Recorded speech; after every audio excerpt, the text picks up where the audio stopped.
My name is Savannah Wynn, and I am the owner of Southeast Tombstone and Cemetery Restoration. Today I am at Dixon Chapel Cemetery in Cherokee County, Alabama. That is in the northeast of Alabama. The cemetery was begun probably in the late 1880s. Some of the oldest stones are there towards the center and to the left. As with many older cemeteries, that is where they're located. They're usually in either the center or the front near the church. A neat feature about this area is that the church has been abandoned, the windows have been broken, and the entire structure has been stripped. It does have a newer roof, probably in an effort to preserve the building. I am assuming that it was built in the 30s.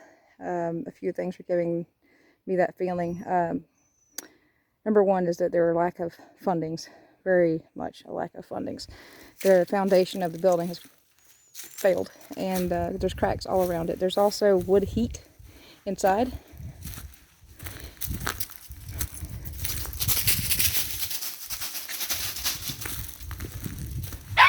Oh geez. I don't have a pamphlet or a piece of paper or a website or anything telling me information, so if I'm wrong, sorry. Here's the front of the building. I imagine it used to have a bell once upon a time. Long gone. There's where the electricity came in. A couple 22 bullet specks. Holes, not really a hole. Here are our indications of a failed foundation. Door frame's been eaten up. Yeah, I imagine there was a bell up there at one point. Vandalism. Spray paint. What's really cool is that the ceiling of this building appears to have been the floor out of another building, or maybe just its flooring wood, or maybe they just made them like this. I don't know, but it's really cool. I like it. There's more glass. Old light fixture, 30s or 40s. I'm gonna go beat that dog. So, as I was mentioning about the foundation, here's some cracks. Here's the wood heat where it came in, and later was sealed off. Let's get a good look at the outside. The outside of the structure is really interesting.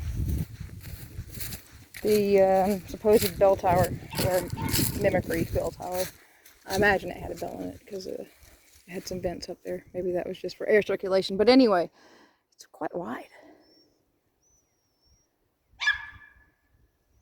He's really annoying. He just started that. I guess he's ready to go home. Let's go take a look at some of the stones. Come on, Iz. Look at that big old crack. By the way, I do talk fast, and I apologize, but I can't change it.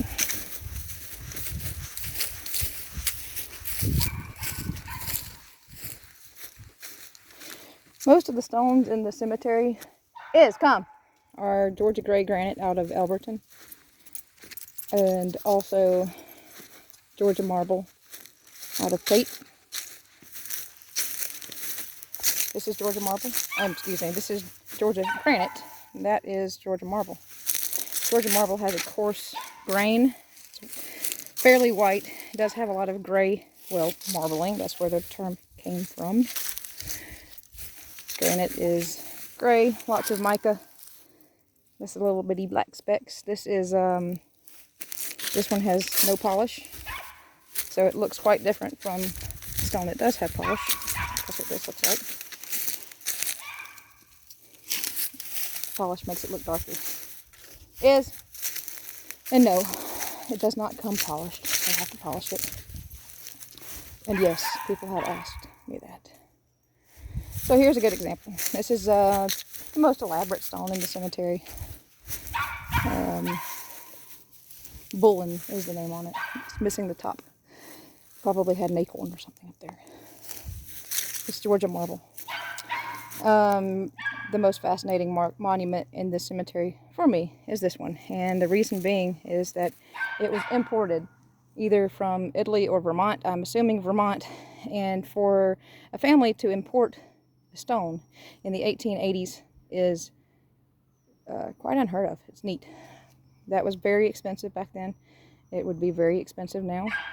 The difference between the Georgia marble and the Vermont or Italian or Argentinian marble is the grain. As you saw over there, it's very coarse grained. This marble is very soft and has a very small grain. You don't see a lot of flecks, you don't see a lot of chunks. It's also, like I said, very soft. You can see where some of the softer pieces, softer veins have eroded. More interesting than that to me is the base. The base was hand cut like everything else is, but it has that nice pattern in it. Somebody slaved over that for hours and hours and hours, and it cost exceptionally more for them to order the base that way than just a normal base. And think also this, back then there was no grass in cemeteries. Old ladies would come and keep it raked. Hey, Izzy, get away from that. Come here. Come here. There's a broken jar of beans over there. Why is it beans? And Chaco won't shut up. He's driving me crazy. He doesn't normally come with me, but today he needed to get out. Oh my! Stop! I'll be right back. Okay, I now have a jerk with me. All right, I don't even remember where I was.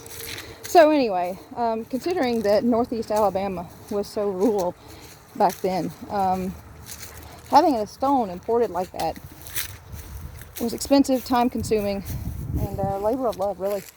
Every tombstone for me is a labor of love, and even putting the inscriptions on them is a labor of love.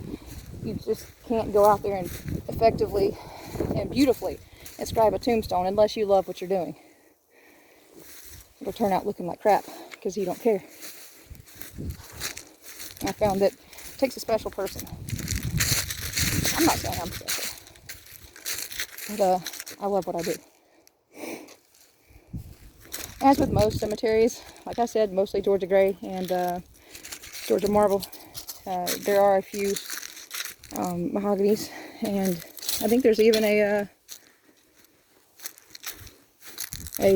blue pearl back there. I know there's a Salisbury. Let's go take a look.